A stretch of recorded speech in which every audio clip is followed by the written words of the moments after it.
কৃষ্ণ কথা ভেবে ভেবে ফেল রে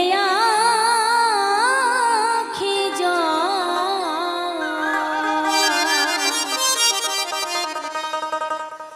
স্বামীর জন্য, সন্তানের জন্য, স্ত্রীর জন্য, আত্মীয় স্বজনের জন্য কেঁদে কোনো লাভ নেই।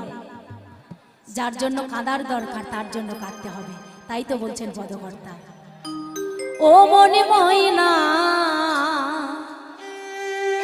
ও মনে ময়না, ময়না ময়না,